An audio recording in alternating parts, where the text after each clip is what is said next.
نحمدہ و نصلی علی رسولہ الکریم۔ ساری تعریفیں اللہ تبارک و تعالیٰ کے لیے ہے۔ درود و سلام اللہ کے آخری نبی احمد مصطفیٰ محمد مصطفیٰ صلی اللہ علیہ وسلم کی ذات گرامی پر۔ آج ہم لوگ تلخیص قرآن کے تیسرے جز پر گفتگو ہوگی، تیسرے پارے پر۔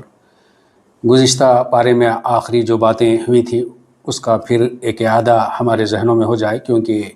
آرگنائزیشنلی جو لوگ کام کر رہے ہیں ان کے لیے ایک بہت بہترین اللہ تبارک و تعالیٰ نے واقعے کا تذکرہ کیا۔ وہ طالوت کی بادشاہی کا تھا کہ کس طرح سے ہم اپنے میں سے اپنا لیڈر منتخب کریں۔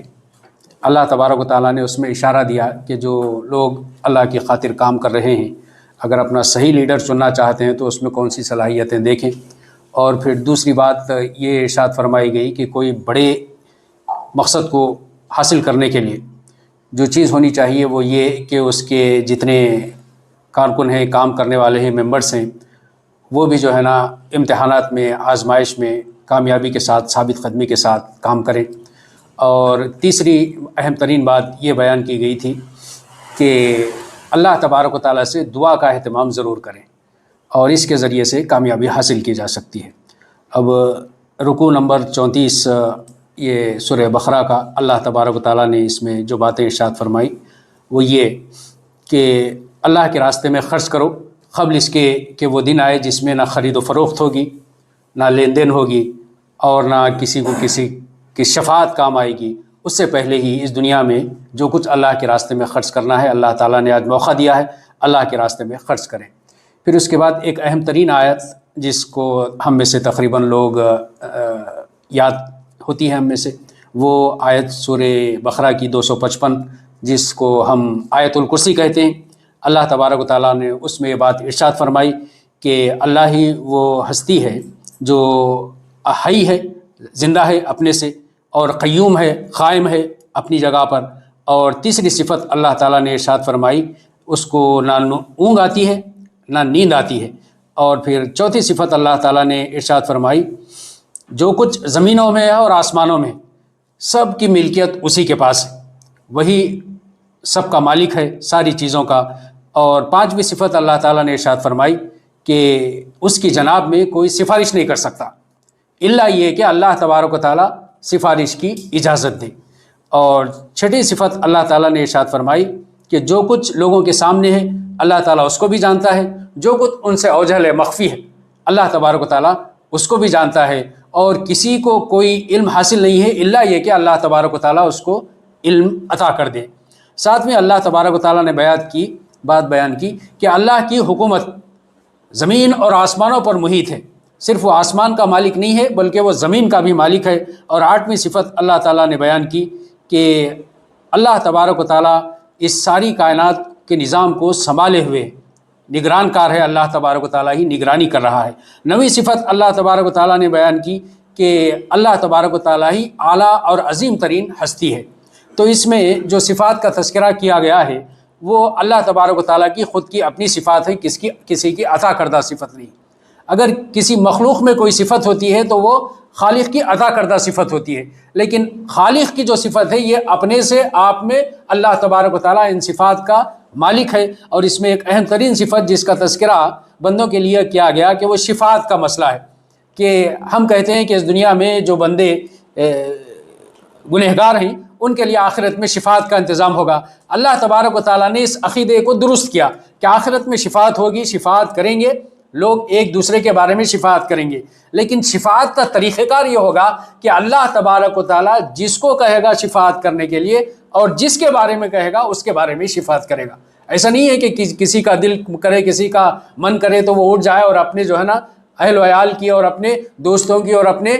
مریدوں کی شفاعت کرنے لگے گا، ایسی بات نہیں ہوگی، بلکہ اللہ تبارک و تعالیٰ جس کو اجازت دے گا، جس کی اجازت دے گا اسی کی شفاعت کی جا سکے گی۔ اور اللہ تعالیٰ نے ریزن بیان کی کہ کس کے بارے میں شفاعت کون کر سکے گا، اللہ کیوں اجازت دے گا، اس لیے کہ اس بندے کے بارے میں وہ انسان نہیں جانتا،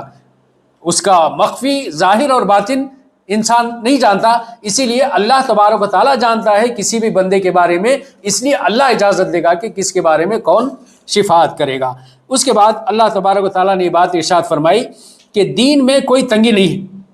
کہ ہر ایک کو دین کو ماننا ہے اور زبردستی دین میں داخل کیا جائے گا، ایسی کوئی تنگی نہیں ہے، جبر و کراہ نہیں ہے۔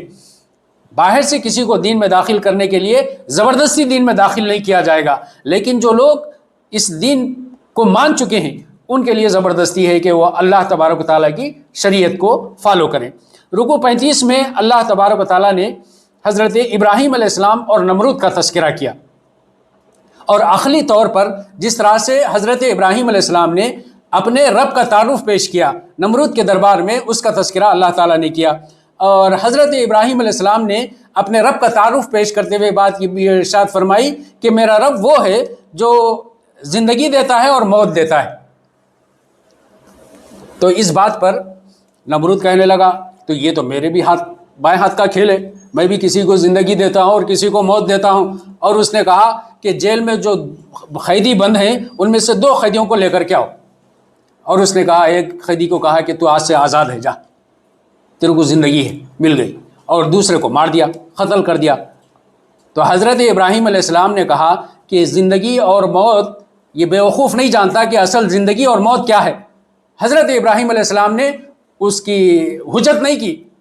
آرگیومنٹ نہیں کیا کہ زندگی اور موت تو نہیں جانتا، اس کو سمجھانا بیکار تھا۔ اس کی عقل اتنی ہی تھی کہ جو آلریڈی زندہ ہے اس کو زندہ چھوڑ کر کے زندگی دیتا ہے۔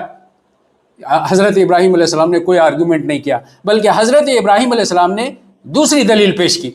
میرا رب سورج کو مشرق سے طلوع کرتا ہے، تو ذرا مغرب سے طلوع کر کے بتا۔ فَبُہِتَ الَّذِي كَفَرَ، وہ ششدر رہ گیا، وہ حیران پریشان ہو گیا، یہ تو میرے بس کی بات نہیں ہے،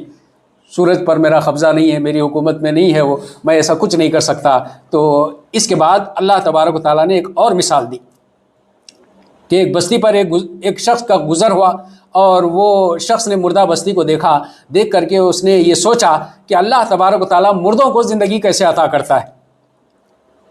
تو اللہ تبارک و تعالیٰ نے اس شخص کو مار دیا، موت دے دیا، 100 سال تک وہ مرا رہا۔ 100 سال کے بعد اللہ تبارک و تعالیٰ نے اس کو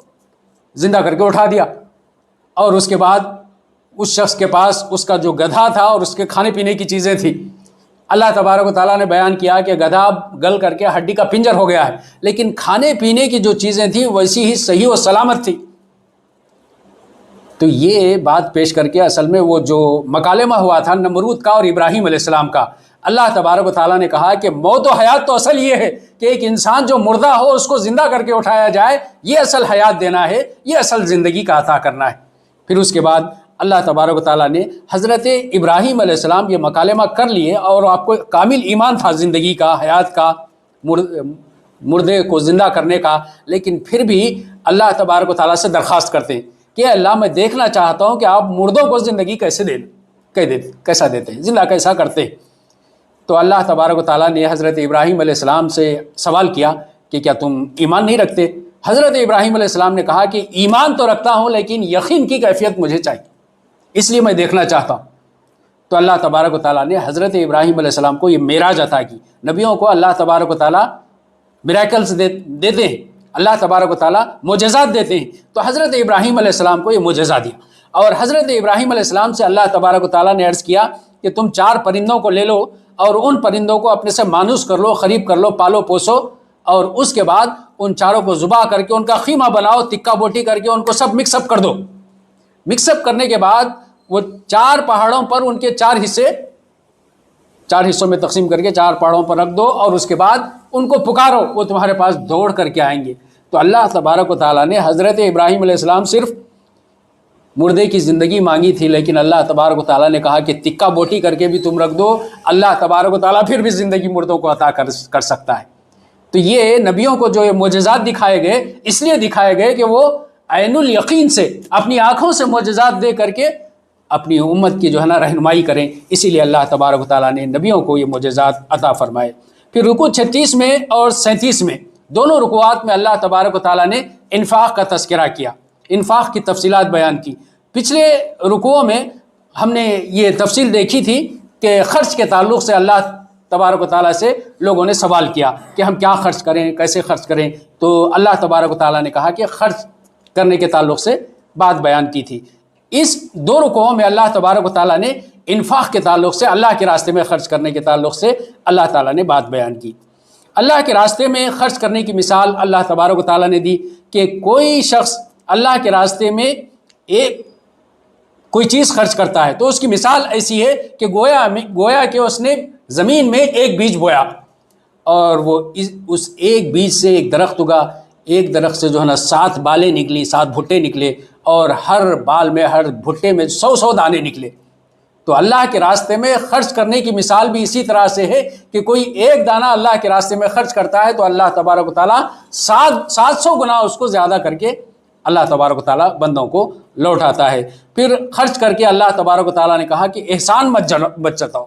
تم جو کچھ اللہ کے راستے میں خرچ کرتے ہو احسان مت جتاؤ، اور جو لوگ احسان جتاتے ہیں ان کی مثال اللہ تبارک و تعالیٰ نے دی کہ ان کے خرچ کی مثال ایسی ہے کہ ایک چٹان ہے اور چٹان پر تھوڑی سی مٹی ہے اور اس پر ایک ہلکی سی بارش ہوئی تو وہ ساری کی ساری مٹی بہہ گئی اور کوئی کاشت نہیں ہوئی اور وہ انفاق سے ان کو کوئی فائدہ نہیں ہوا۔ دوسری طرف اللہ تبارک و تعالیٰ نے یہ بات ارشاد فرمائی کہ جو لوگ انفاق کرنے کے قابل نہیں ہیں، ان کے پاس حیثیت نہیں ہے، کوئی چیز اللہ کے راستے میں خرچ نہیں کر سکتے، تب بھی اللہ تبارک و تعالیٰ نے انہیں ایک طریقہ سکھایا کہ تم ایک میٹھا بول ہی لوگوں سے بول دو تو یہ بھی جو ہے نا تمہارے لیے صدقے کا کام کرے گا، انفاق کا کام کرے گا۔ اور اس کے بعد اللہ تبارک و تعالیٰ نے ایک اور مثال دی کہ جو لوگ انفاق کرتے ہیں ان کے لیے اللہ تبارک و تعالیٰ نے یہ بات بیان کی کہ اللہ تعالیٰ کیسے ان کے انفاق کو بڑھاتا ہے۔ جو لوگ انفاق کرتے ہیں ان کی مثال ایسی ہے کہ گویا کہ ایک سطح مرتفع پر ایک کھیتی ہے، ایک باغ ہے، یعنی ایک چٹیل میدان ہے، اور میدان نہ تالاب میں موجود ہے نہ بہت ہی پہاڑ پر موجود ہے، بلکہ ایک بہترین زمین ہے کاشت کرنے کی، اور اس پر جس طرح سے بہترین کھیتی ہوتی ہے اللہ تبارک و تعالیٰ نے انفاق کرنے والوں کی مثال اس کے ذریعے سے دی۔ اور پھر اللہ تبارک و تعالیٰ نے ڈرایا بھی ہے لوگوں کو کہ جو لوگ اس دنیا میں خرچ کرتے ہیں اور خرچ کر کے احسان جتاتے ہیں، وہ اس بات سے ڈرنا چاہیے کہ اللہ تبارک و تعالیٰ نے ایک انسان کو ایک باغ دیا اور وہ باغ بہت پھلا پھلا اور اس کی عمر بالکل بڑھاپے میں پہنچ گئی، اس کے بچے ابھی چھوٹے چھوٹے ہیں، اور اگر وہ باغ آگ کی لپیٹ میں آ جائے اور باغ پورا کا پورا ختم ہو جائے تو اس کو کیسے خطرات اور اندیشے لاحق ہوتے ہیں۔ تو لوگوں کو چاہیے کہ وہ انفاق کریں تو اللہ تبارک و تعالیٰ پر یقین رکھ کر کے انفاق کریں، اللہ تبارک و تعالیٰ ان کو عطا کرنے والا ہے۔ پھر اس کے بعد رکوع 37 میں بھی اللہ تبارک و تعالیٰ نے انفاق کی مزید تفصیلات بیان کی۔ تم لوگ اللہ تبارک و تعالیٰ کے راستے میں جو چیزیں دیتے ہو وہ ایسی چیزیں چھانٹنے نہ لگو جو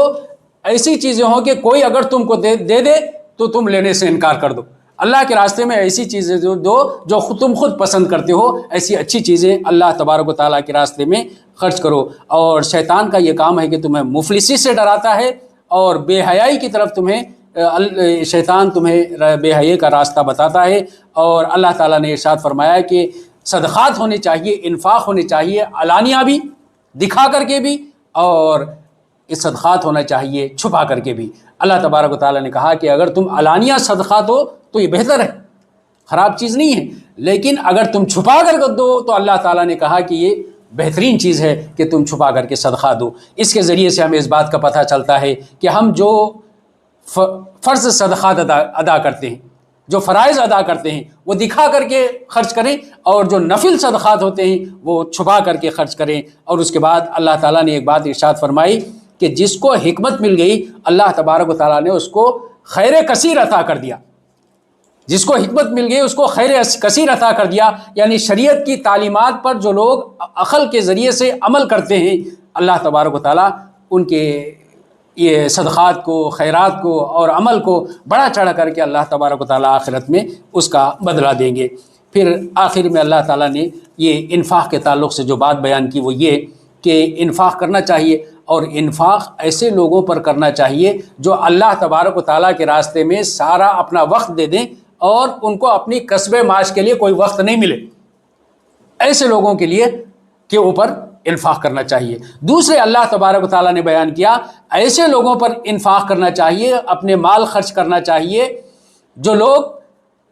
دکھنے سے تو فقیر نظر نہیں آتے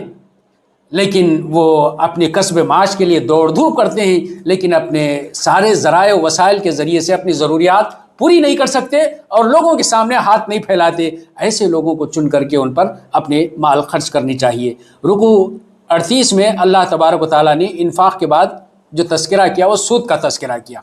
اور یہ بات ارشاد فرمائی کہ جو لوگ سود کھاتے ہیں ان کی مثال ایسی ہے کہ جیسے شیطان نے ان کو چھو کر باولا کر دیا ہو، مجنون کر دیا ہو۔ اور جو لوگ سود کھاتے ہیں اللہ تبارک و تعالیٰ نے ان کے ساتھ یہ بات ارشاد فرمائی کہ اللہ اور رسول کی ان کے ساتھ جنگ ہے۔ اور یہ سود کے لیے جو مثال دیتے ہیں کہ تجارت بھی تو ایک سود ہی کی طرح ہے، تو اللہ تبارک و تعالیٰ نے کہا کہ اللہ تعالیٰ تجارت کو حلال کیا ہے اور سود کو حرام کیا ہے، سود کا مٹھ مار دیتا ہے اور صدقات کی اللہ تبارک و تعالیٰ نشو نما کرتا ہے۔ تو یہ سود جو لیا جاتا ہے وہ کرنسی پر، کیش پر لیا جاتا ہے، اس میں کوئی محنت نہیں ہوتی اور کوئی اس سے پروڈکٹ نہیں نکلتا۔ اور جب کہ اگر تجارت کی جائے تو تجارت میں کوئی نہ کوئی پروڈکٹ ہوتا ہے، کوئی خرید و فروخت ہوتی ہے اور اس کے ذریعے سے ایک اکنامی بوم ہوتی ہے۔ اسی لیے اللہ تبارک و تعالیٰ نے کہا کہ سود حرام ہے اور تجارت حلال ہے۔ اور اس کے بعد اللہ تبارک و تعالیٰ نے کہا کہ جو کچھ تم سود لے چکے ہو پہلے، وہ لوگوں پر سود بچا ہوا ہو اس کو چھوڑ دو، اور جو کچھ پہلے ہو چکا سو ہو چکا، اب اگر تم لوگے تو اللہ تبارک و تعالیٰ تمہیں عذاب عظیم دے گا کہ اللہ کے حکم کے باوجود بھی تم نے یہ سودی کاروبار نہیں چھوڑے۔ اور اس کے مقابلے میں اللہ تبارک و تعالیٰ نے کہا کہ اگر تم نے کسی کو قرض دیا ہے تو بغیر سود کے قرض تم نے دیا ہے تو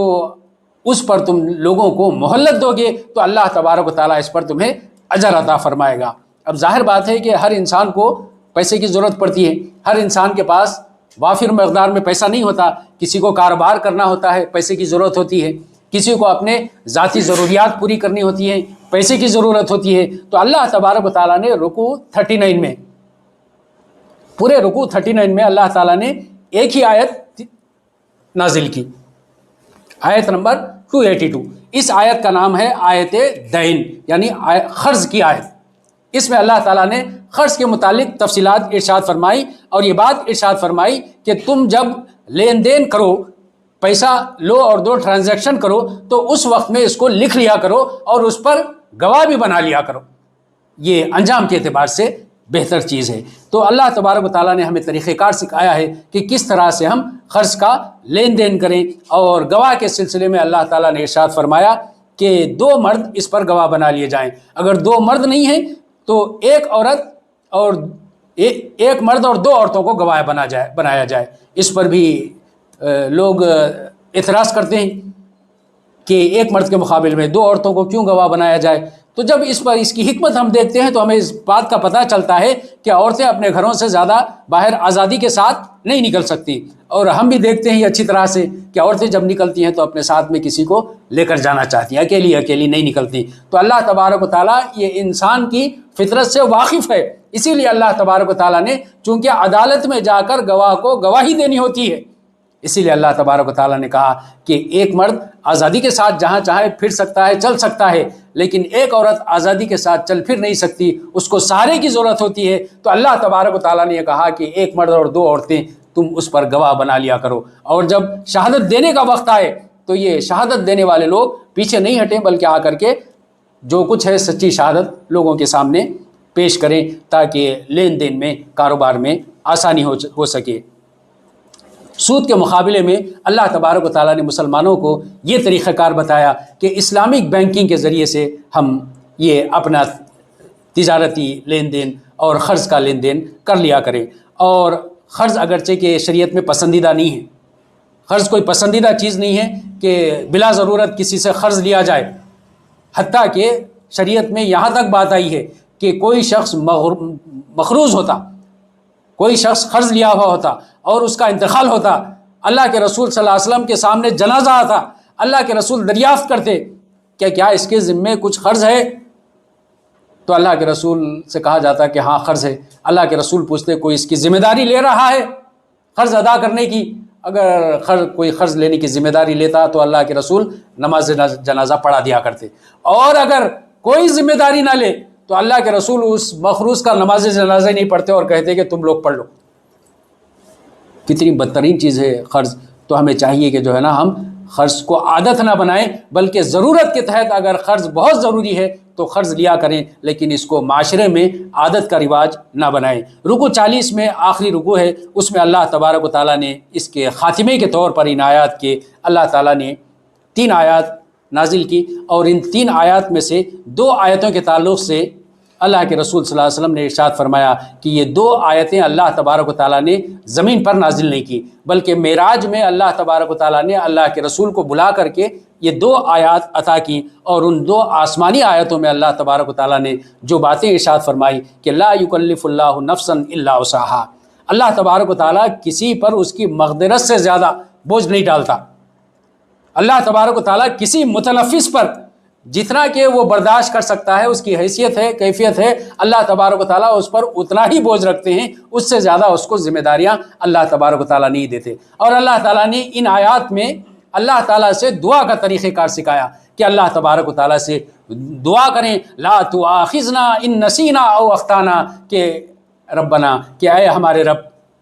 ہم سے بھول چوک میں جو خطا ہو جائے، اے ہمارے رب ان غلطیوں کو معاف کر دے۔ پھر آخری آیت میں اللہ تبارک و تعالیٰ نے مزید دعا سکھائی اور یہ بات ارشاد فرمائی کہ جس طرح سے پچھلے لوگوں پر اللہ تبارک و تعالیٰ نے جو بوجھ ڈالے تھے، اور ہماری جو طاقت ہے اسی کے مطابق بندہ دعا کرتا ہے کہ اللہ تبارک و تعالیٰ ہمیں ذمہ داریاں عطا کرے، اس سے زیادہ ذمہ داریاں نہ عطا کرے، اور ہماری مغفرت کرے، ہم پر رحم فرمائے، ہم سے عفو اور درگزر کا معاملہ کرے۔ یہ سورہ بقرہ کی آخری آیت تھی جس میں اللہ تبارک و تعالیٰ نے ہمیں دعا کا طریقہ کار سکھایا کہ بندہ اللہ تبارک و تعالیٰ سے دعا کس طرح سے کرے۔ اس کے بعد سورہ آل عمران کا آغاز ہوتا ہے۔ سورہ آل عمران بھی مدنی صورت ہے، اور آل عمران کا مطلب یہ ہوتا ہے، آل کہتے ہیں فیملی کو، خاندان کو۔ عمران ایک شخص تھے جو بنی اسرائیل میں تھے، اور ان کے خاندان کا تذکرہ اس میں اللہ تبارک و تعالیٰ نے کیا ہے۔ اس مناسبت سے سورت کا نام سورہ آل عمران رکھا گیا ہے۔ کل 200 آیات اس سورت میں ہیں، اور 20 رکوعات پر یہ سورت مشتمل ہے۔ ترتیب کے اعتبار سے، مصحف کی کتاب کے اعتبار سے قرآن مجید کی یہ تیسری سورت ہے، اور نزول کے اعتبار سے سورت نمبر 89 ہے، 89۔ اور اس میں جو مضامین بیان کیے گئے ہیں، اللہ تبارک و تعالیٰ نے اس میں نصارہ کی تفصیل بیان کی۔ نصارہ یعنی مسیح، کرسچنس۔ پچھلی صورت میں اللہ تبارک و تعالیٰ نے یہود کی تفصیلات بیان کی تھی، اس میں اس صورت کے آغاز میں اللہ تبارک و تعالیٰ نے نصارہ کی تفصیلات بیان کی، اور ساتھ ہی ساتھ اللہ تعالیٰ نے مسلمانوں کو ہدایات دی، اور پھر غزوہ بدر پر اللہ تعالیٰ نے اس صورت میں تبصرہ کیا ہے۔ رکوع نمبر 1 میں اللہ تبارک و تعالیٰ ارشاد فرماتے ہیں کہ یہ کتاب جو نازل ہوئی ہے وہ زندہ جاوید ہستی کی طرف سے اللہ تبارک و تعالیٰ نے اس کتاب کو نازل کیا ہے، اور اللہ تبارک و تعالیٰ بخوبی جانتے ہیں کہ کن ماؤں کے پیٹوں میں کس طرح سے صورتیں اللہ تبارک بن رہی ہیں، شکلیں بن رہی ہیں۔ اللہ تبارک و تعالیٰ ہی یہ ساری شکلیں اور صورتیں بناتا ہے۔ ہم انسانی شکلوں اور صورتوں پر اعتراض کرتے ہیں، اللہ تبارک و تعالیٰ نے کہا کہ انسانوں کی شکلیں اور صورتیں بنانا اللہ تبارک و تعالیٰ کا کام ہے۔ پھر اس کے بعد اللہ تعالیٰ نے ایک اہم ترین حکم دیا کہ اس قرآن مجید میں اللہ تبارک و تعالیٰ نے 2 طرح کی آیات رکھی ہیں۔ ایک آیت ہے محکمات، اور دوسری آیت ہے متشابہات۔ محکمات مطلب حکم سے ہے، اللہ تبارک و تعالیٰ نے جو احکامات جاری کیے ان کو کہا جاتا ہے محکمات۔ متشابہات کا مطلب یہ ہے کہ اللہ تبارک و تعالیٰ نے ایسی باتیں بیان کی ہیں جو انسان کے تصور میں نہیں آ سکتی، انسان ان کو نہیں سمجھ سکتا۔ جیسے اللہ تبارک و تعالیٰ نے خود اپنی ذات کے معاملے میں، عرش کے معاملے میں، کرسی کے معاملے میں آیت الکرسی آئی۔ اللہ تبارک و تعالیٰ نے کہا کہ اللہ کی کرسی زمین اور آسمان پر محیط ہے، تو یہ ہم متشابہات میں سے وہ کس طرح سے وہ ہم نہیں جان سکتے۔ تو اللہ تبارک و تعالیٰ نے آیات 2 قسم کی نازل کی ہیں، اور اللہ تعالیٰ نے 2 گروہوں کا تذکرہ کیا۔ جن لوگوں کے دلوں میں ٹیڑھ ہے وہ لوگ یہ متشابہات کے پیچھے جاتے ہیں، متشابہات کی ٹوہ میں لگے رہتے ہیں کہ اللہ تبارک و تعالیٰ نے ان میں کیا باتیں بیان کی ہیں۔ لیکن جو لوگ راسخ العلم ہیں، جن کا علم پائیدار علم ہے، وہ لوگ ہمیشہ جو ہے نا محکمات کی تفصیلات جاننے کی کوشش کرتے ہیں کہ اللہ تعالیٰ نے ہمارے لیے ان آیات میں کیا احکامات جاری کیے۔ اور متشابہات کے تعلق سے کہ جس وقت قرآن مجید نازل ہو رہا تھا ہو سکتا ہے کہ اس وقت میں ایک آیت متشابہات میں سے ہو، لیکن بعد میں وہی آیت آج لوگوں پر کھل چکی ہو باتیں، اور جس کی وجہ سے وہ آیت محکمات میں شامل ہو جائے۔ رکوع 2 میں اللہ تبارک و تعالیٰ نے کفر اختیار کرنے والوں کے تعلق سے یہ بات ارشاد فرمائی کہ جو لوگ کفر اختیار کرتے ہیں نہ آخرت میں ان کا مال کچھ کام دے گا، نہ ان کی اولاد کچھ کام آئے گی، اور لوگوں کے لیے اللہ تبارک و تعالیٰ نے مرغوبات نفس، عورتیں، اولاد، سونا چاندی کے ڈھیر اور چیدہ گھوڑے اور مویشی اور زرعی زمینیں ان کے لیے زینت بنا دی ہیں کہ یہ دنیا کی متاع خلیل ہے جو انسانوں کو عطا کی گئی۔ اللہ تبارک و تعالیٰ نے وہ چیزیں، جتنی چیزیں دنیا میں پیدا کی، ان کی کیٹیگریز بنا کر کے اللہ تبارک و تعالیٰ نے بتا دیا کہ یہ ساری چیزیں اللہ تبارک و تعالیٰ نے دنیا کی متاع حیات بنا کر کے اللہ تعالیٰ نے انسانوں کو عطا کی ہیں۔ ان کی محبت میں انسان مبتلا نہ ہو، بلکہ ان کی محبت ہو، لیکن اللہ کی محبت کے تابع یہ ساری چیزوں کی محبت ہو۔ اس کے مقابلے میں اللہ کے پاس جو کچھ ہے وہ بندوں کے لیے جو ہے نا اہم ترین چیز ہے، جو اللہ تبارک و تعالیٰ نے بندوں کے لیے تیار کر رکھا ہے۔ آخرت میں جنات ہیں، آخرت میں ازواج ہیں، اور آخرت میں اللہ تبارک و تعالیٰ نے جو نعمتیں رکھی ہیں وہ نعمتیں اصل چیز ہیں جس کے لیے بندے کو کوشش کرنی چاہیے۔ پھر اللہ تعالیٰ نے یہ بات ارشاد فرمائی کہ اللہ کے نزدیک دین صرف اسلام ہے، اس کے علاوہ کوئی اور وے آف لائف اللہ کے پاس ایکسیپٹیبل نہیں ہے۔ اللہ تبارک و تعالیٰ کسی اور دین کو قبول نہیں کرنے والے ہیں۔ ایک دین وہ تھا جو بنی اسرائیل جنہوں نے پیش کیا، اور جو دوسرا دین ہے اس صورت میں نصارہ پیش کرنے والے ہیں۔ تفصیلات آئیں گی۔ تو اللہ تبارک و تعالیٰ نے یہاں پر واضح کر دیا کہ جو کچھ اللہ کے آخری رسول محمد صلی اللہ علیہ وسلم پر اب نازل ہوگا وہی طریقے زندگی اللہ کے پاس اب قابل قبول ہوگا، نہ نصارہ کا نہ یہود کا طریقے زندگی اب اللہ تبارک و تعالیٰ قبول کرنے والے ہیں۔ رکوع 3 میں اللہ تبارک و تعالیٰ نے بات ارشاد فرمائی کہ جو لوگ اللہ کا انکار کرتے ہیں ان کا معاملہ یہ ہے کہ وہ پیغمبروں کو ناحق قتل کرتے ہیں، اور جو لوگ عدل و قسط قائم کرنے کے لیے کام کرتے ہیں اور ان کے جانوں کے درپے ہوتے ہیں، اللہ تبارک و تعالیٰ نے ان کو خوشخبری دی ہے کہ ان کو دردناک عذاب میں اب اللہ تعالیٰ مبتلا کرے گا۔ جو پیغمبروں کو ناحق قتل کرتے ہیں اور اچھا کام کرنے والے لوگوں کی جان کے درپے ہوتے ہیں، اللہ تبارک و تعالیٰ ان کو دردناک سزا دے گا، اور اس کی خوشخبری اللہ نے سنائی۔ پھر اس کے بعد اللہ تعالیٰ نے ارشاد فرمایا کافروں کو اپنا دوست نہ بناؤ، ولی نہ بناؤ۔ یہ بات سنتے ہیں تو ہم حیران اور پریشان ہو جاتے ہیں کہ اب میرے دوست مسلم بھی ہیں، غیر مسلم بھی ہیں، تو اللہ تعالیٰ نے کہا کہ دوست مت بناؤ، تو اب دوستی ختم کر دیں گے۔ اصل میں یہ دوستی کے 4 درجے ہیں۔ دوستی کے 4 درجے ہیں۔ سب سے پہلا درجہ ہے موالات، یعنی ولی، ایسا جو جگری دوست ہو، دل پسند دوست ہو۔ کیا وہ آج کل چلتا نا اسکول میں فرینڈ شپ ڈے، کالجز میں فرینڈ شپ ڈے کا چلتا، میرا جگری دوست کون ہے، اس کو تحفے تحائف بھی دیتے ہیں۔ تو اللہ تبارک و تعالیٰ نے کہا ہے کہ کافروں کو اپنا جگری دوست مت بناؤ، دلی دوست مت بناؤ۔ دوسرا یہ ہے مواسات۔ مواسات کی بنیاد پر ہم ہر انسان سے دوستی کریں گے۔ مواسات یعنی ہمدردی۔ ہر انسان جو بھی دین پر وہ قائم ہو، اگرچہ کہ کسی دین کو بھی نہیں مانتا ہو، یعنی ملحد ہو، تب بھی جو ہے نا اس کو دوست بنایا جا سکتا ہے۔ ہمدردی اس سے دوستی کی بنیاد پر قائم کی جا سکتی ہے۔ تیسرا یہ ہے کہ مدارات، یعنی اس کا خاطر مدارت کی جائے۔ کوئی نیبر ہوتا ہے، ہمارا پڑوسی ہوتا ہے، غیر مسلم ہے، تو ہمارے گھر میں آ جائے یا ہم اس کے پاس چلے جائیں تو اس کی خاطر مدارت تواضع اور کی جا سکتی، بلکہ کرنا چاہیے۔ اسلام یہ ہمیں تعلیم دیتا ہے کہ ہم اپنے پڑوسیوں کے حقوق ادا کریں، وہ کسی بھی مذہب سے تعلق رکھتے ہوں، تو ہمارا دوست پڑوسی خاطر مدارت کی طرح سے ہم اس کو دوست بنا سکتے ہیں۔ چوتھا یہ کہ معاملات کے بارے میں ہم دوست بنائیں۔ معاملات یہ ہے کہ ہم جو ٹرانزیکشنز کرتے ہیں اس بنیاد پر ہماری کسی سے دوستی ہو جاتی ہے۔ ہم کسی ترکاری والے سے ملتے ہیں، کسی کرانہ والے سے ملتے ہیں، یا کوئی اور کاروباری نوعیت کے لوگ ہیں، کاروبار میں ہماری شراکت ہے، تو اس سے اللہ تعالیٰ منع نہیں کرتا ہے کہ یہ دوستی نہ کی جائے، یہ دوستی نہ کی جائے، اس سے اللہ منع نہیں کرتا۔ یہ دنیا کی جتنی ضرورتیں ہیں ان ضروریات کے لیے ہم کسی کے پاس غیر مسلم کے پاس نوکری کر سکتے ہیں، اس کو دوست بنا سکتے ہیں، کسی غیر مسلم کو ہم نوکر رکھ سکتے ہیں، اس کو ہم اپنا دوست بنا سکتے ہیں۔ تو یہ دوستی کی بنیاد جو اللہ تبارک و تعالیٰ نے کی ہے کہ وہ دلی دوست اور جگری دوست نہ بنائیں، بلکہ جو دوسرے تعلقات دنیا کو چلانے کے لیے ضروری ہیں ان بنیاد پر ہم غیر مسلموں سے دوستی رکھ سکتے ہیں، دوستی رکھنا چاہیے۔ اسلام ہمیں حکم دیتا ہے کہ ان کے ساتھ یہ ساری چیزیں معاملات کیے جائیں۔ رکوع 4 میں اللہ تبارک و تعالیٰ نے ارشاد فرمایا کہ اللہ تبارک و تعالیٰ کی محبت، اللہ تعالیٰ سے جو لوگ محبت کرتے ہیں، اللہ تبارک و تعالیٰ نے انہیں کہا ہے کہ تم میرے رسول کی اتباع کرو۔ اللہ تعالیٰ سے جو لوگ محبت کرتے ہیں، پچھلے درس میں، پچھلے تلخیص میں ہمارے یہ بات آئی تھی کہ جو لوگ ایمان والے ہیں وہ اللہ سے شدید محبت کرتے ہیں۔ یہاں پر اللہ تبارک و تعالیٰ نے کہا کہ جو لوگ اللہ سے محبت کرتے ہیں انہیں چاہیے کہ وہ اللہ کے رسول کی اتباع کریں۔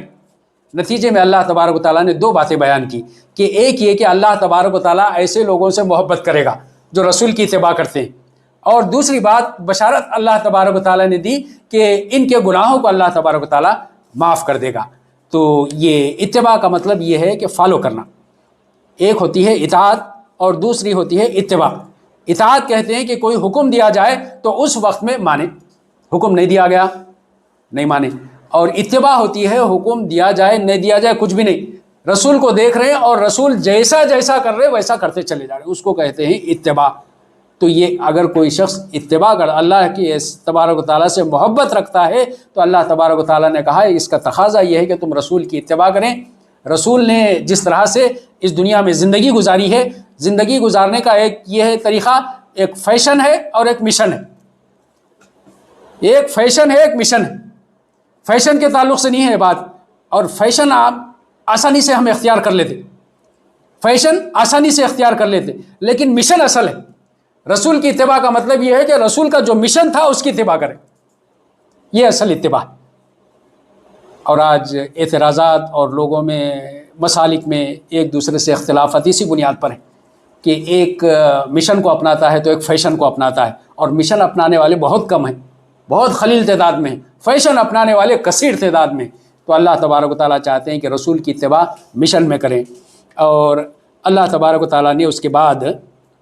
حضرت مریم علیہ السلام کی پیدائش کا تذکرہ کیا کہ کس طرح سے حضرت مریم علیہ السلام کی پیدائش ہوئی۔ اللہ تعالیٰ نے تذکرہ کیا کہ حضرت مریم علیہ السلام کی والدہ، انہوں نے اللہ تعالیٰ سے نظر مانی، منت مانگی کہ میرے ہاں جو لڑکا ہوگا میں اس کو اللہ تبارک و تعالیٰ کی خدمت، ہیکل کی خدمت کے لیے، عبادت گاہ کی خدمت کے لیے میں اس کو مختص کر دیتی ہوں، اس کے حوالے کر دیتی ہوں۔ لیکن جب اولاد ہوئی تو حضرت مریم پیدا ہو گئی، لڑکی پیدا ہو گئی، تو انہوں نے اللہ تعالیٰ سے کہا کہ یہ تو لڑکی پیدا ہو گئی ہے، میں تو منت مانگی تھی کہ لڑکا پیدا ہوگا تو اس کو اللہ کی خدمت کے حوالے کروں گی، لیکن اللہ تبارک و تعالیٰ نے کہا کہ کوئی لڑکی ہو کہ لڑکا ہو، دین کی خدمت کے لیے سب کر سکتے ہیں، عورتیں بھی کر سکتے ہیں، مرد بھی کر سکتے ہیں، اور سب کو اللہ کی خدمت کرنا چاہیے۔ تو حضرت مریم علیہ السلام نے حضرت مریم علیہ السلام کی ماں نے یہ جو منت مانگی تھی اس کے مطابق حضرت مریم کو اللہ تبارک و تعالیٰ کی خدمت کے لیے وقف کر دیا۔ اور اس وقت میں حضرت مریم کے والد نہیں تھے، یتیم تھی، تو اس وقت میں ان کی کفالت کی ذمہ داری کے لیے لوگ اس وقت کے علماء حضرت مریم کی کفالت کے لیے جو ہے نا ایک دوسرے سے آگے بڑھ کر کمپٹیشن کرنے لگے۔ تو اللہ تبارک و تعالیٰ نے طریقہ کار بتایا اور اس طریقے کے مطابق ایک فال نکالا گیا، اور فال کے طور پر جس شخص کا نام نکلا اس شخص کے ذمے حضرت زکریہ علیہ السلام، جو حضرت مریم علیہ السلام کے خالو تھے، ان کے ذمے حضرت مریم علیہ السلام کی کفالت کا انتظام کیا گیا۔ اور جب حضرت زکریہ علیہ السلام یہ مریم علیہ السلام کے حجرے میں جاتے، جہاں پر حضرت مریم علیہ السلام ہمیشہ اللہ کی عبادت کیا کرتی تھی، ایک کمرہ تھا مختص، اس کمرے میں رہا کرتی تھی، تو حضرت زکریہ علیہ السلام دیکھتے کہ وہاں پر طریقے انواع اور اقسام کے فروٹس، میوے رکھے ہوئے۔ حضرت زکریہ علیہ السلام پریشان ہوتے کہ یہ سارے میوے یہاں پر کہاں سے آ گئے، یہ تو سیزن بھی نہیں ہے میووں کا، اس وقت میں اس طرح سے ٹرانسپورٹیشن بھی نہیں تھا، کولڈ اسٹوریج بھی نہیں تھا۔ تو وہ بڑے حیران و پریشان ہوتے کہ سارے میوے حضرت مریم کے پاس آتے کہاں سے ہیں، اور انہوں نے سوال کر دیا حضرت مریم علیہ السلام سے کہ یہ سارے میوے کہاں سے آتے ہیں آپ کے پاس۔ تو حضرت مریم نے کہا کہ اللہ تبارک و تعالیٰ کی مہربانی ہے، اللہ تبارک و تعالیٰ یہ سارے میوے نازل کرتا ہے، بھیجتا ہے، انتظام کر دیتا ہے، تو اللہ تعالیٰ جو چاہے کر سکتا ہے۔ حضرت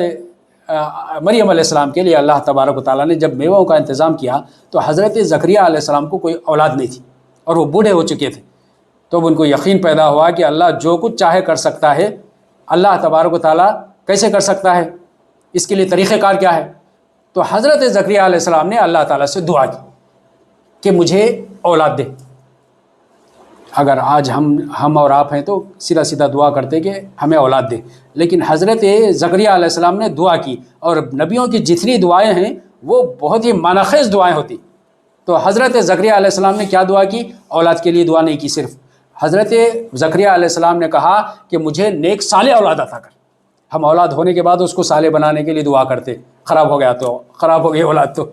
حضرت زکریہ علیہ السلام نبیوں نے پہلے پیشگی دعا کر دیتے کہ مجھے صالح اولاد عطا کر۔ تو اللہ تبارک و تعالیٰ نے حضرت زکریہ علیہ السلام کو خوشخبری دی۔ تو حضرت زکریہ علیہ السلام پھر بھی حیران پریشان ہوئے کہ اس بڑھاپے میں، اور ان کی بیوی بانجھ ہیں، تو اس بڑھاپے میں اور بانجھپن میں مجھے اولاد کیسے عطا ہوگی؟ تو اللہ تبارک و تعالیٰ نے انہیں ایک نشانی عطا کی، اور اس نشانی کے مطابق انہوں نے کام کیا، اور اللہ تبارک و تعالیٰ نے حضرت یحییٰ علیہ السلام کی پیدائش حضرت زکریہ علیہ السلام کے گھر میں کی۔ رکوع 5 میں اللہ تبارک و تعالیٰ نے حضرت مریم علیہ السلام کے تعلق سے کہا کہ یہ چنندہ خواتین میں سے اللہ تبارک و تعالیٰ کی حضرت مریم علیہ السلام تھی، اور حضرت مریم علیہ السلام کو اللہ تبارک و تعالیٰ نے ہدایت جاری کی کہ وہ کس طرح سے اپنی زندگی گزارے۔ اور اس کے بعد اللہ تبارک و تعالیٰ نے حضرت مریم علیہ السلام کو مسیح کی بشارت دی، مسیح عیسیٰ ابن مسیح، حضرت عیسیٰ علیہ السلام کی بشارت دی۔ حضرت مریم علیہ السلام پریشان ہو گئی کہ کس طرح سے میرے ہاں اولاد ہوگی، میری شادی بھی نہیں ہوئی ہے اور کسی مرد سے میرا تعلق بھی نہیں ہوا ہے، تو یہ پریشان ہو گئی۔ تو اللہ تبارک و تعالیٰ نے کہا کہ جو کچھ اللہ تعالیٰ چاہتا ہے وہ کرتا ہے، اللہ تبارک و تعالیٰ جیسے چاہتا ہے اولاد دیتا ہے۔ حضرت زکریہ علیہ السلام کو بڑھاپے میں اولاد عطا کر دی۔ سارے انسان جتنے آج دنیا میں موجود ہیں اللہ تبارک و تعالیٰ نے 4 طریقے سے پیدا کیا۔ سارے انسانوں کو اللہ تبارک و تعالیٰ نے 4 طریقے سے پیدا کیا۔ ایک حضرت آدم علیہ السلام کو بغیر والدین کے اللہ تبارک و تعالیٰ نے پیدا کر دیا۔ حضرت حوا علیہ السلام کو اللہ تبارک و تعالیٰ نے بغیر ماں کے پیدا کر دیا۔ حضرت عیسیٰ علیہ السلام کو اللہ تبارک و تعالیٰ نے بغیر باپ کے پیدا کر دیا، اور ہم سب کو نارمل طریقے سے پیدا کر دیا۔ اور یہ اللہ تبارک و تعالیٰ نے یہ طریقہ کار بتا کر کے اسٹوڈنٹس کو جو پڑھتے ہیں نظریات، ایولیوشن تھیوری ڈارون کی ہم لوگ پڑھتے ہیں، اور یہ سمجھتے ہیں کہ انسان کو انسان کی حیثیت سے نہیں پیدا کیا گیا، انسان بندر سے ہو کر کے آج انسان بنا ہے۔ تو اللہ تبارک و تعالیٰ نے اس تھیوری کو نیگیٹ کر دیا۔ وہ تھیوری تو بعد میں آئی، لیکن پھر بھی اللہ تبارک و تعالیٰ نے جانتا تھا کہ لوگوں میں یہ بات آئے گی، پیشگی اللہ تبارک و تعالیٰ نے یہ بات نازل کر دی، اور 4 طریقے سے انسان کی پیدائش ہو سکتی تھی، ان 4 طریقے سے اللہ تعالیٰ نے پیدا کر دیا۔ اگر نہیں پیدا کرتا تو آج ہم سوال کرتے اللہ ایسا بھی کر سکتا کیا؟ سوال کا موقع نہیں۔ اللہ تبارک و تعالیٰ نے جو طریقے سے انسان پیدا ہو سکتا تھا سب طریقوں سے پیدا کر دیا۔ اس کے بعد اللہ تعالیٰ نے حضرت مسیح علیہ السلام کے، عیسیٰ علیہ السلام کے معجزوں کا تذکرہ کیا۔ اللہ تعالیٰ نے حضرت عیسیٰ علیہ السلام کو 10 معجزات عطا کیے، اور ایک سے ایک بڑھ کر کے معجزات عطا کیے، اور ان معجزات کا تذکرہ اللہ تعالیٰ نے قرآن مجید میں بیان کیا۔ سب سے پہلا معجزہ آپ کی پیدائش، کہ بغیر باپ کے اللہ تبارک و تعالیٰ نے حضرت عیسیٰ علیہ السلام کو پیدا کر دیا۔ دوسرا آپ کا معجزہ کہ ابھی آپ پیدا ہی ہوئے تھے، 1-2 دن کے ہوں گے، کہ اللہ تبارک و تعالیٰ نے آپ کو بولنے کی صلاحیت دے دی۔ نہ صرف آپ نے بولا بلکہ ایک تقریر بھی کر دی۔ ابھی جب آپ پیدا ہی ہوئے تھے اسی وقت میں کہا کہ خالہ انی عبداللہ، میں اللہ تبارک و تعالیٰ کا بندہ ہوں، اللہ تبارک و تعالیٰ نے مجھے نبی بنایا ہے، اور اللہ تعالیٰ نے مجھے کتاب عطا کی۔ کتنی بڑی بڑی باتیں حضرت عیسیٰ علیہ السلام نے پیدا ہوتے ہی کر دی۔ ایک معجزہ تھا، عظیم ترین معجزہ جو حضرت عیسیٰ علیہ السلام کو عطا کیا گیا۔ تیسرا معجزہ حضرت عیسیٰ علیہ السلام کو دیا گیا کہ وہ مادرزاد اندھے کو، یعنی پیدائشی اندھا ہے، حضرت عیسیٰ علیہ السلام اس کی بینائی کو واپس لا لیا کرتے۔ اندھے 2 قسم کے ہوتے، ایک بینائی بعد میں جاتی پیدا ہونے کے بعد، اور ایک بینائی پیدائش سے نہیں رہتی. جس کی بینائی پیدائش سے نہیں ہے وہ مرے تک اندھا ہی رہتا. جس کی بینائی بعد میں گئی چانسز ہے نا بینائی واپس لوٹانے کی, ہے طریقہ کار. آپریشنس ہوتے, اس کو ٹرانسپلانٹیشن ہوتے, کچھ بھی ہوتے تو طریقہ کار ہے. تو حضرت عیسیٰ علیہ السلام کو معجزہ دیا گیا تھا کہ جو مادرزاد اندھا ہو اللہ کے حکم سے اس کو بینائی واپس لوٹاتے تھے. پھر چوتھا معجزہ اللہ تبارک و تعالیٰ نے عطا کیا کہ وہ برس کی بیماری, جو کوڑ کی بیماری ہوتی ہے, وہ بیماری ایک مرتبہ آ جائے تو نہیں جاتی. تو اللہ تبارک و تعالیٰ نے حضرت عیسیٰ علیہ السلام کو معجزہ دیا کہ وہ برس کی بیماری کے مریض کو شفا یاب کر دیا کرتے تھے. پھر اللہ تعالیٰ نے حضرت عیسیٰ علیہ السلام کو پانچواں معجزہ دیا کہ وہ اللہ کے حکم سے مردے کو زندہ کر دیا کرتے تھے. اتنا بڑا معجزہ اللہ تبارک و تعالیٰ نے حضرت عیسیٰ علیہ السلام کو دیا. چھٹا معجزہ حضرت عیسیٰ علیہ السلام کو دیا کہ پرندے کی شکل سے مٹی کا ایک پرندہ بناتے اور اس میں پھونکتے تو وہ اس میں جان آ جاتی, وہ اڑنے لگتا اور وہ پرندہ بن جاتا. اور ساتواں معجزہ اللہ تبارک و تعالیٰ نے حضرت عیسیٰ علیہ السلام کو یہ دیا کہ حضرت عیسیٰ علیہ السلام لوگوں کو بتا دیا کرتے تھے کہ لوگ کیا کھا کے آئے ہیں اور کیا گھر میں بچا کے آئے. یہ معجزہ اللہ تبارک و تعالیٰ نے حضرت عیسیٰ علیہ السلام کو عطا کر دیا. اور آٹھواں معجزہ حضرت عیسیٰ علیہ السلام کو یہ دیا کہ حضرت عیسیٰ علیہ السلام نے آسمان کی غذا, آسمان سے دسترخوان کی دعا کی اور اللہ تبارک و تعالیٰ نے آسمان سے دسترخوان نازل کیا, غذا, پکی پکائی غذا اللہ تبارک و تعالیٰ نے حواریوں کے لیے نازل کر دیا. نواں معجزہ حضرت عیسیٰ علیہ السلام کا یہ ہے کہ اللہ تبارک و تعالیٰ نے زندہ حضرت عیسیٰ علیہ السلام کو آسمان پر اٹھا لیا. 9 ہو گئے. 10واں معجزہ قیامت کے قریب آئیں گا, ابھی وہ 10واں معجزہ ابھی پیش نہیں آیا. اللہ تبارک و تعالیٰ نے وہ معجزہ بھی بیان کر دیا. اللہ کے رسول نے ہمیں خوشخبری دی ہے کہ قیامت کے قریب میں حضرت عیسیٰ علیہ السلام کو پھر سے واپس اس دنیا میں نازل کیا جائے گا. یہ معجزات دیکھ کر بھی بنی اسرائیل کی جو قوم تھی وہ ایمان نہیں لائے. چند ایک لوگ تھے جو ایمان لائے اور حضرت عیسیٰ علیہ السلام نے لوگوں سے سوال کیا کون ہے اللہ کے راستے میں میرے مددگار. چند دھوبی تھے, دھوبی گھاٹ پر ان لوگوں نے کہا کہ ہم آپ کے حواری ہیں, مددگار عیسیٰ علیہ السلام کی. اور بڑے بڑے جو رئیس زادے تھے, بڑے بڑے مال و اسباب کے لوگ کے پرقابض لوگ تھے, ان لوگوں نے حضرت عیسیٰ علیہ السلام پر ایمان نہیں لایا. رکوع 6 میں اللہ تبارک و تعالیٰ نے جو باتیں ارشاد فرمائی کہ عیسیٰ علیہ السلام کے خلاف میں یہ خفیہ تدبیریں بنی اسرائیل نے کی کہ کس طرح سے حضرت عیسیٰ علیہ السلام کو قتل کر دیا جائے. تو اللہ تبارک و تعالیٰ نے ایک تدبیر کی. وہ تدبیر یہ کی کہ اللہ تبارک و تعالیٰ نے یہ معاملے کو مشتبہ بنا دیا. یہ یہودی کہتے ہیں کہ حضرت عیسیٰ علیہ السلام کو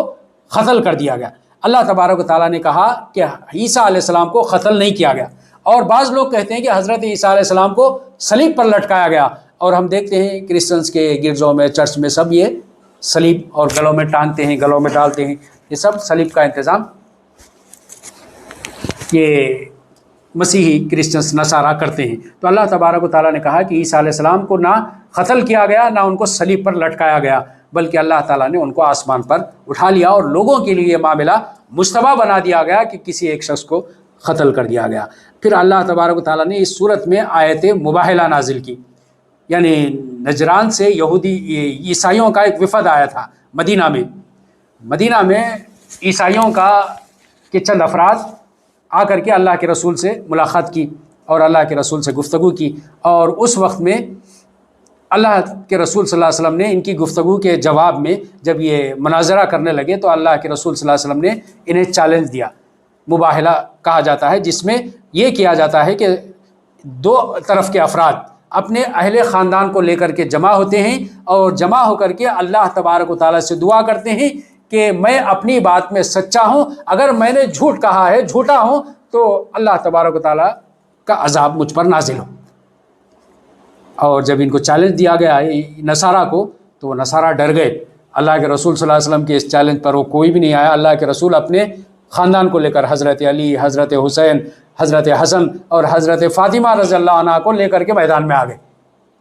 اور یہ نصارہ ڈر کر کے بھاگ گئے. اور یہ مباہلے کا نتیجہ نکلا اور اس کے ذریعے سے ہمیں اس بات کا پتہ چلتا ہے کہ سچائی میں کتنا اعتماد ہوتا ہے, سچے فرد کو کتنا اعتماد ہوتا ہے اور اعتماد کے ساتھ وہ لوگوں کے سامنے اپنی بات کو رکھتا ہے. اور جو جھوٹے ہوتے ہیں ان کی باتوں میں اعتماد نہیں ہوتا اور وہ راہ فرار اختیار کر لیتے ہیں۔ رکوع 7 میں اللہ تبارک و تعالیٰ نے جو باتیں ارشاد فرمائی وہ یہ کہ نصارہ کو اللہ تبارک و تعالیٰ نے دعوت دی اور لوگوں سے کہا کہ آؤ ہم میں تم میں کیا مشترک ہے اس پر ہم عمل کر لیں، اور سب سے پہلی چیز یہ کہ اللہ کے سوا کسی کی ہم بندگی نہیں کریں۔ یہ نصارہ نے حضرت عیسیٰ علیہ السلام کو معجزے دیکھ کر کے ان کو اللہ کا بیٹا بنا دیا گیا، لیکن ان کے جو آبا و اجداد تھے ان کی طرف اشارہ کر کے یہ بات ارشاد فرمائی گئی کہ ہم میں تم میں یہ مشترک چیز ہے۔ عیسیٰ علیہ السلام نے بھی جو بات پیش کی تھی وہ اللہ کی بندگی تھی، اور ہمارے رسول نبی کریم صلی اللہ علیہ وسلم بھی جو بات پیش کر رہے ہیں وہ اللہ کی بندگی ہے۔ آؤ ہم میں تم میں جو چیز مشترک ہے ہم اس پر عمل کریں، اللہ کے علاوہ کسی کی بندگی نہ کریں، اور دوسرے یہ کہ اللہ تبارک و تعالیٰ کے ساتھ کسی اور کو شریک نہ کریں، شرک نہ کریں۔ تیسرے یہ کہ ہم اپنا رب کسی کو نہ بنائیں، یعنی اس ساری دنیا کا، کائنات کا انتظام سنبھالنے والا صرف اور صرف اللہ تبارک و تعالیٰ ہے، اس کے علاوہ کوئی انتظام سنبھالنے والا نہیں ہے۔ اور اس کے بعد اللہ تبارک و تعالیٰ نے یہ بات ارشاد فرمائی کہ ابراہیم علیہ السلام نہ یہودی تھے نہ نصارہ تھے۔ ابراہیم علیہ السلام نہ یہودی تھے نہ نصارہ تھے، بلکہ ابراہیم علیہ السلام سچے مسلم تھے، اور وما کان من المشرکین، یہ مشرکین میں سے بھی نہیں تھے حضرت ابراہیم علیہ السلام۔ چنانچہ حضرت ابراہیم علیہ السلام کی نسبت کے زیادہ حقدار کون لوگ ہیں؟ اللہ تبارک و تعالیٰ نے اس رکوع میں بیان کیا، رکوع نمبر 7 میں، کہ حضرت ابراہیم علیہ السلام کی جو پیروی کرتے ہیں، حضرت ابراہیم علیہ السلام کے مشن کو جو لے کر کے آگے بڑھتے ہیں، وہ اصلی حقدار ہیں کہ حضرت ابراہیم علیہ السلام کی ان سے نسبت ہو اور وہ اپنی نسبت کو بیان کریں۔ رکوع نمبر 8 میں اللہ تبارک و تعالیٰ نے اہل کتاب کی سازش کا تذکرہ کیا کہ یہ یہودی لوگ یہ سازش کرنے لگے کہ اب مومنین کسی طرح سے پیچھے ہٹنے والے نہیں ہیں اور یہ آگے بڑھتے چلے جا رہے ہیں، تو انہوں نے یہ ایک سازش کی کہ ہم میں سے کچھ لوگ صبح میں اللہ کے رسول پر ایمان لائیں اور شام میں کافر بن جائیں۔ اس کے ذریعے سے وہ اخلاقی طور پر مسلمانوں کو نیچا کرنے کی کوشش کر رہے تھے۔ انہوں نے یہ دیکھ لیا تھا کہ مکہ کی ساری زندگی میں اور مدینہ آنے کے بعد بھی اب تک کوئی مسلمان، کوئی شخص ایک مرتبہ مسلمان بنتا ہے تو پھر وہ پلٹ کر کے اپنے دین کی طرف واپس نہیں ہوتا، بلکہ جم کر کے استقامت کا مظاہرہ کرتا ہے، کتنی ہی اس پر مصیبتیں آئیں سب مصیبتوں کو جھیل جاتا ہے۔ تو انہوں نے سازش کی کہ صبح میں اللہ کے رسول پر ایمان لائیں اور شام میں انکار کر دیں، اس کے ذریعے سے مسلمانوں کے حوصلے پست ہو جائیں گے۔ اللہ تبارک و تعالیٰ نے کہا کہ یہ اہل کتاب کے اخلاق اتنے رذیل ترین اخلاق ہیں، یہ تو ایمان کی بات تو چھوڑو بلکہ ٹرانزیکشنز کو ان کے دیکھو کہ ان میں سے تو کتنے ہی ایسے لوگ ہیں ان کے ذمے کثیر مال دے دیا جائے تو ان میں سے کچھ لوگ ہیں جو سارا مال میں خیانت کیے بغیر واپس کر دیں گے، لیکن اس میں ایسے رذیل ترین لوگ موجود ہیں کہ 1 درہم بھی اگر ان کو دیا جائے تو وہ 1 درہم بھی ان کو واپس نہیں کریں گے۔ ان کے اخلاق کے اور معاملات کے جو ہے نا یہ گراوٹ ہے، تنزل اور پستی ہے کہ یہ 1 روپے کے معاملے میں بھی جو ہے نا ان پر بھروسہ نہیں کیا جا سکتا، حتیٰ کہ ان کے سر پر سوار ہو کر کے یہ روپے کو وصول کیا جائے۔ پھر اس کے بعد اللہ تعالیٰ نے کہا کہ کسی نبی کا یہ کام نہیں ہے کہ اللہ تبارک و تعالیٰ نے تو اسے کہا ہو کہ اللہ تبارک و تعالیٰ کی عبادت کرنے کے لیے کہا جائے تو اور نبی یہ کرے کہ اللہ کو چھوڑ کر کہے کہ لوگوں میری عبادت کرو، کسی نبی کا یہ کام نہیں ہو سکتا۔ لہٰذا نصارہ جو کہتے ہیں کہ حضرت عیسیٰ علیہ السلام کی عبادت کی جائے، اللہ تبارک و تعالیٰ نے کہا کہ نبی کبھی ایسا حکم نہیں دے سکتا کہ لوگوں اللہ کو چھوڑ کر کے نبی کی عبادت کی جائے یا فرشتوں کی عبادت کی جائے یا کسی اور بندوں کی عبادت کی جائے۔ رکوع 9 میں اللہ تبارک و تعالیٰ نے کہا کہ یہ لوگ اللہ کی اطاعت کو چھوڑ کر کسی اور کی اطاعت کرتے ہیں، حالانکہ زمین و آسمان کی جتنی چیزیں ہیں سب چاروں ناچار اللہ کی اطاعت کر رہی ہیں،